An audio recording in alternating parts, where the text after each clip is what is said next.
আসসালামু আলাইকুম বন্ধুরা, আজকে আমি আমাদের ক্ষেত দেখতে আসলাম কেমন ধান হয়েছে। আমার নাতিন বলছে, নানু চলো তো তোমাদের ধান ক্ষেত দেখে আসি কেমন ধান হয়েছে। তাই নানা নাতিন ধান ক্ষেত থেকে ঘাস উঠাইবার নিছে। দেখো বন্ধুরা, আমাদের ক্ষেতের ধান কিন্তু অনেক সুন্দর হয়েছে। কিছু বলো। আমার নাতিন বলছে, নানু তোমাদের ধানগুলো অনেক সুন্দর হয়েছে। বন্ধুরা চলো তাহলে আমাদের ক্ষেতের উপরের অংশে যাই। এখানে মাটি দিয়ে একটু ভিটের মতো করে রাখছে এখানে গাছ বোনার জন্য। এই যে কিছু কলা গাছ লাগাইছে। এই যে দেখো বন্ধুরা, আমাদের ক্ষেতের ধান কত সুন্দর হয়েছে। এই গাছে কয়েকটা বেগুন আছে, তাই নিয়ে যাবো এখন। বেগুনগুলো ছিঁড়তেছে। বলছে যে এই গাছ নিজের গাছের বেগুন, এই বেগুনগুলো সিদ্ধ দিয়ে গরম গরম ভাত খাইলে ভালো লাগবো। সেই জন্য আমি বেগুনগুলো ছিঁড়ে নিয়ে গেল। ওই যে বন্ধুরা, 4টে বেগুন। বন্ধুরা, ইউটিউব, ফেসবুক, টিকটক সব বন্ধুদেরকে বলছি সবাই আমার পাশে থাকবে, সবাই আমাকে সাপোর্ট করবে। তোমরা সবাই যদি আমার পাশে থাকো, আমাকে সাপোর্ট করো, তাহলে আমি অনেক দূরে এগিয়ে যেতে পারবো। তোমাদের সাপোর্টই হবে আমার উপরে যাওয়ার একমাত্র লক্ষ্য। উপরে আল্লাহ নিচে তোমরা সবাই আমার পাশে থেকো, আমাকে সাপোর্ট করো।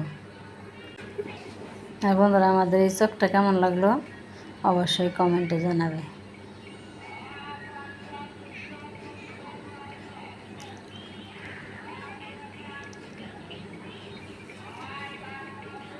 আমাদের এই প্রাকৃতিক দৃশ্য, আমাদের এই চোখের দৃশ্য কেমন লাগলো অবশ্যই কমেন্ট করবে।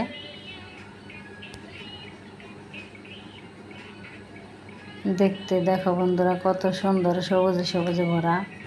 বন্ধুরা, আমি বাড়িতে আসলেই আমি চোখে আসি সব ক্ষেতগুলো দেখার জন্য। এই দেখো বন্ধুরা, কত সুন্দর জমি আর কত সুন্দর ধানগুলো হয়েছে, অনেক সুন্দর লাগতেছে। আমার নাতিন বলছে, চলো নানু তোমাদের জমির ধানগুলো দেখে আসি। তাই আমি নিয়ে আসলাম নাতিনকে। সবাই আমার নাতি নাতনিদের জন্য দোয়া করবে, ওরা যেন ভালো থাকে। এখন আমি ডাটা খেতে ঢুকলাম। ডাটাগুলো অনেক সুন্দর হয়েছে। আমি কিন্তু ডাটা নেব না, শুধু একটু দেখে গেলাম। বেগুনগুলাই নিয়ে যাব।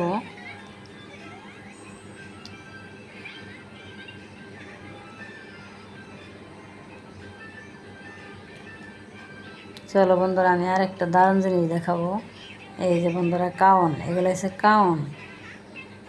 এই কাউনগুলো দেখো বন্ধুরা, কত বড় বড় হয়েছে। নানা নাতিন যে কাউনের কাছে দাঁড়াইছে, কাউনই মানুষের চেয়ে লম্বা হয়ে গেছে। দেখো, এই কাউন কিন্তু এখন আর সচরাচর দেখা যায় না। অনেক সুন্দর লাগতেছে। এই কাউন দিয়ে নাড়ু খাওয়া যায়, খই খাওয়া যায়, চিতই পিঠা বানিয়েও খাওয়া যায়। বন্ধুরা, আমার আজকের ভিডিও কেমন লাগলো অবশ্যই কমেন্ট করবে, আর সবাই আমার পাশে থাকবে, সবাই আমাকে সাপোর্ট করবে। তাহলে আজকের ভিডিও এখানে শেষ করলাম। আল্লাহ হাফেজ।